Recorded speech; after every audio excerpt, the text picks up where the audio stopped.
Now on Up North Live, news at 6. And the ice you see behind me is some of the worst ice we've ever seen. The Mackinac Bridge closes again today after more ice tumbling down off the towers and cables. Some much-needed supplies arrive in Otsego County as the demand of generators grows. Plus, what you need to know before hiring someone to do any post-storm work for your home or business. And we're talking to the Lieutenant Governor about the state of emergency declaration and why it's important. This is Up North Live News at 6 on 7 and 4.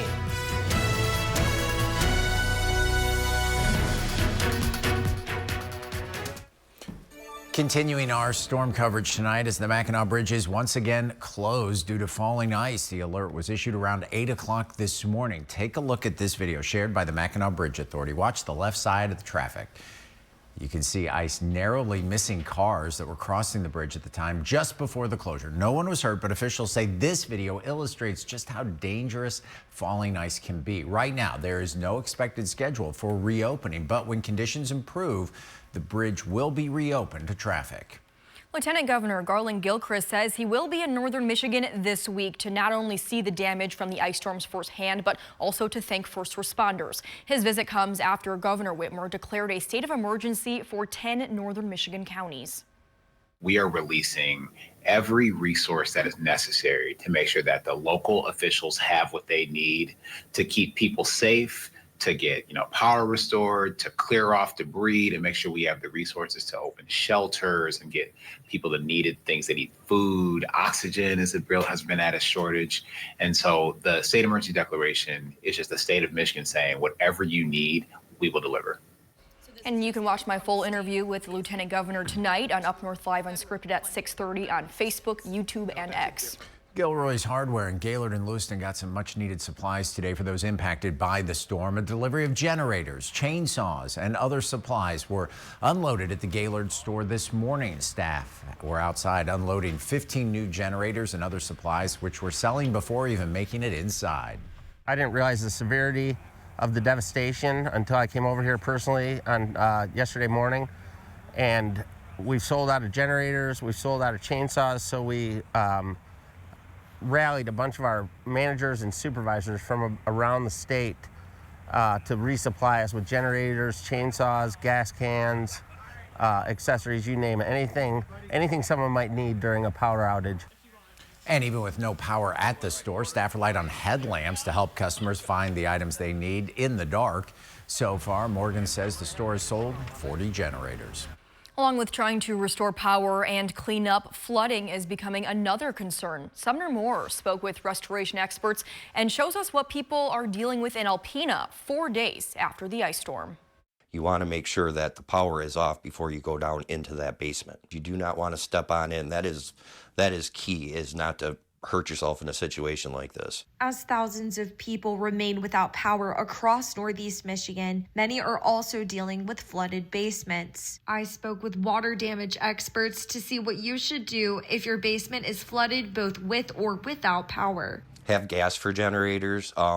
Make sure and keep a close eye on where your water's coming on in. If you do get the water down, contact the plumber. If your power's turned back on, definitely make sure that your sump pumps are running. Make sure they're in good working condition, because that'll be the key to getting your water on out. Then what you'd want to do is contact your insurance company, remove all items that you want to try and prevent from being damaged. There are a lot of good restoration companies out in Northeast Michigan, and if you are in any doubt of all, contact somebody, and there's a lot of people willing to help in the situation right now. Reporting in Alpena, I'm Sumner Moore. An Emmett County community has stepped up to make sure no one goes cold or hungry as crews work to restore that power. The village of Alanson has been without power since Saturday night. It's inviting residents to come warm up at its community building. The village council, in cooperation with Littlefield Township, is providing breakfast, lunch, and dinner. And many have stopped in to warm up, grab a snack or a drink, and charge their mobile devices. Hundreds. We've had hundreds come through. It's what a community is all about. People are making connections with people they've never met to prepare for the long haul of cleanup. So it's not just warming up people and getting them fed. It's more of we're making connections for the future to get Alanson back to where it was. All the food being served was donated by local restaurants or residents. Lunch is served from 11 until 1 p.m. and dinner from 4 until 7. Brythup says if they have enough staff to help, they'll keep the community building open all night long. The lights are staying off in Petoskey, and it could be some time before they come back on. According to City Manager Shane Horn, Consumers Energy has yet to restore power to the substation, which could take 1 to 2 days. Petoskey City Hall is currently open 24/7 as a warming shelter. Community organizations have risen to the occasion and provided resources for us to take advantage of, so we're thankful for food and drinks that were donated throughout the community. So we have a number of folks that have taken advantage of getting to a warm location, being able to charge their devices. So we encourage people to take advantage of that. We will remain open until power is restored. Horn says public safety officers are doing wellness checks and encourages neighbors to look out for each other. Emmett County residents can always call 211 for more assistance. Well, when a natural disaster like our ice storm hits, it usually means a lot of cleanup and repair work for residents, downed trees and damage to homes. There are a lot of well-intentioned businesses stepping up to help, but unfortunately, when storms arrive in town, often shady folks follow. So tonight, some tips from the Better Business Bureau to help storm victims avoid becoming scam victims. This is unfortunately also a really opportune time for bad businesses and scammers to jump in on the action. Talk about getting kicked while you're down. The storms roll in, and then, according to the Better Business Bureau, far too often the shady businesses and folks looking to rip you off follow. So you're flustered, you're stressed out, and so these bad businesses are trying to capitalize on that. It's happened in places like Gaylord before. A few years ago when the tornado hit, tree removal services ripping off customers just wanting to get things cleaned up. You have damage to your home or your property, you want to get back to normal life and you want it to happen as quickly as possible. So on top of everything else homeowners are dealing with, the ice, the power outages, the damage, add the need to keep their rip-off radar on. Contact your insurance company first and see what they cover. Yeah, it may be inconvenient for a while, but down the road, it's going to be a lot more inconvenient if you have to have the work done twice because you didn't relax, take that moment, and make good conscious decisions in the beginning. Their advice: do your research with anyone who offers or that you might hire to help you clear trees and repair damage. The Better Business Bureau is a first stop when it comes to finding that trustworthy business that's going to help you get the job done. Check out the BBB's website, read verified reviews, check on complaints, let them do the heavy lifting. We are that resource that you should use when you're looking for those businesses to help you avoid the bad ones and the scammers and weed through all of those options. Talk price before the work starts, but don't pay all of it before it does. Ask up front, what is the cost? What's that down payment? You should never be paying in full up front. That's a huge red flag. Down payments, of course. Companies need money to buy the supplies or maybe pay the guys in advance to come out and do the work. And if you move forward with the business, get it all in writing. You can say whatever you want in person, but it has to be in writing. That's going to help you as the consumer make sure you're actually getting what you're expecting, but also so that those companies can keep track of what they're supposed to be doing at your house and what you expect as well, so that there is no confusion. Now, the Better Business Bureau tells us that tree companies don't have to be licensed, but you should ask about their insurance. Builders and repair work around your home should have both. For more information about the BBB's resources available to you, you'll be able to go to our website, UpNorthLive.com.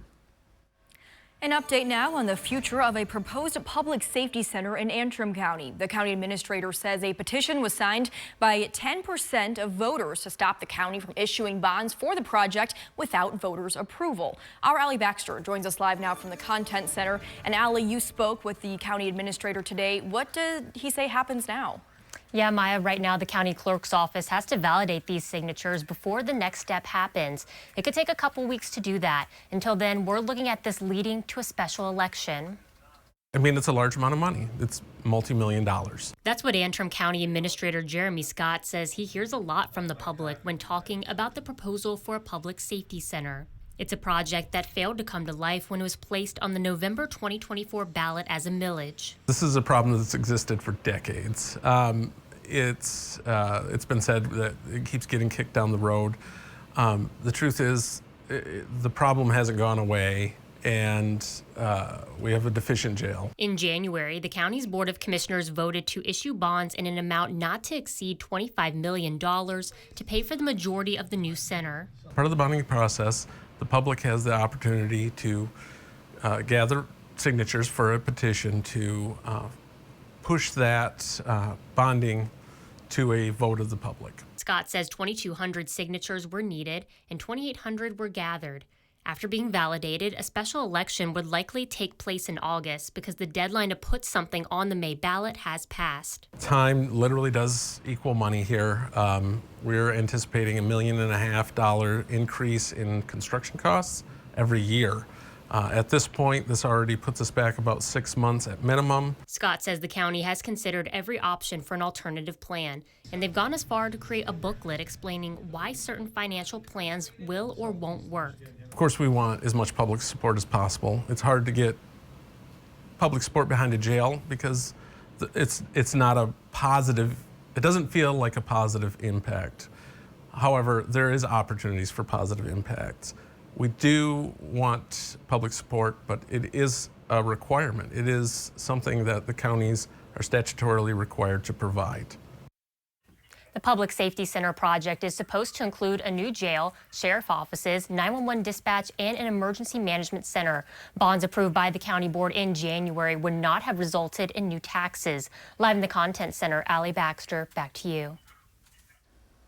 You're taking a live look now at a Blair Township Planning Commission special meeting. The Planning Commission in Grand Traverse County is set to discuss a special use site request from Meyer to build a new store on US 31.